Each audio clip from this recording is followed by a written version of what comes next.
Okay, so let's start with a number that sounds, well, completely impossible. Japan has a national debt that's 264% of its entire GDP. Think about that. Their debt is more than 2.5 times the value of everything they produce in a year. Meanwhile, America's is less than half that. So what gives? Why is Japan's system chugging along just fine while the US is starting to show some serious cracks? Let's dig in. So you look at these two side by side, and your first thought is probably, this makes zero sense. Japan, with this mountain of debt, is somehow stable, but the US, with a much smaller pile, is considered vulnerable. It's a total paradox, and it's the mystery we're going to unravel today. This is Voice on Pages, where economics meets reality. So, how on earth is this possible? Well, the answer, the secret sauce that everybody seems to miss, isn't about the size of the debt. Nope. It's about something way more important. It's about who you owe the money to.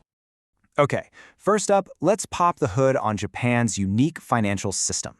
The best way to think about it is like this perfectly engineered, self-contained machine. It's basically a closed loop. And this is the whole game, right here. An absolutely massive 88% of Japan's government debt is owned by its own people and its own institutions, banks, pension funds, you name it. This is the key.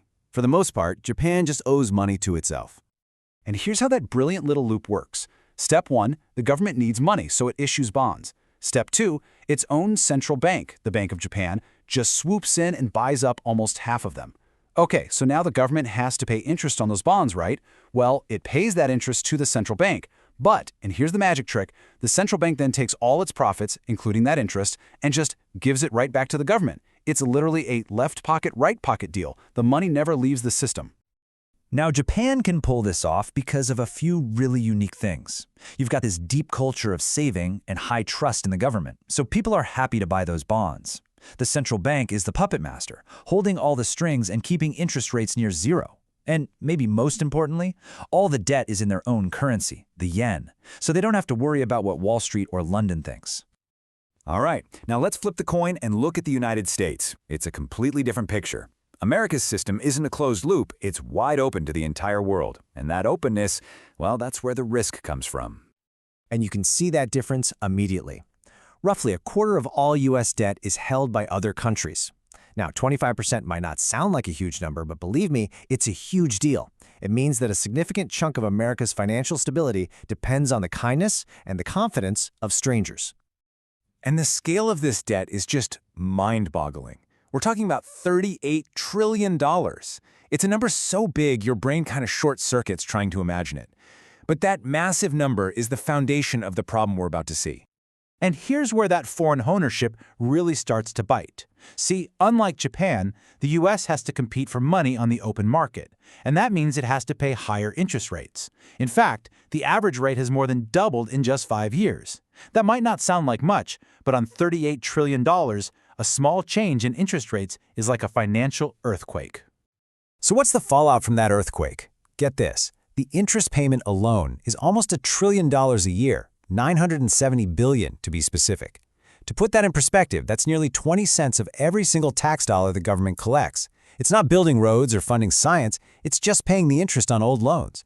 It's already one of the biggest government expenses. So who are these foreign creditors? Well, here are the big ones. And look who's at the top of the list, Japan. Kind of ironic, right? You've also got the UK, China, and a bunch of others. But the point is, America's stability depends on these countries continuing to buy and hold its debt. If they ever get spooked and start selling, things could get ugly fast. And look, this isn't just some abstract theory. This is a pattern, a 500-year-old warning sign that has played out again and again and again for pretty much every major world power that's ever existed. History is just littered with examples. You see it with the Spanish Empire in 1557. Their interest costs hit 40% of revenue, and they defaulted. You see it with France in 1789. Debt payments ate up over half their income, and, well, we know how that ended. Even Great Britain in 1947, interest hit 32%, and they lost their status as the world's reserve currency. Now look at the US, projected across that same 30% threshold in just a few years. It really makes you wonder, what's next? And this is what that alarming path looks like. We're at 19% today. By 2027, it's projected to be 25%, and by 2030, a critical 31%. We are accelerating towards a line that for half a millennium has been a major historical danger zone. Okay, we've talked about the big picture, the history, the numbers, but what does this all mean for you, for your wallet, for your future? Well, here's a simple three-part playbook to think about.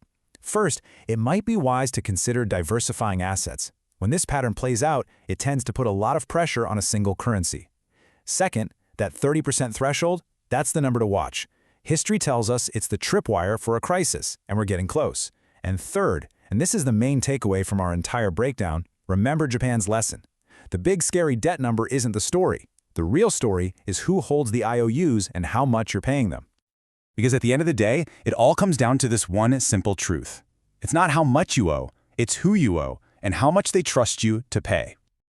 If you found value in this breakdown, support independent storytelling. The Buy Me a Coffee link is in the description. This is Voice on Pages, where economics meets reality.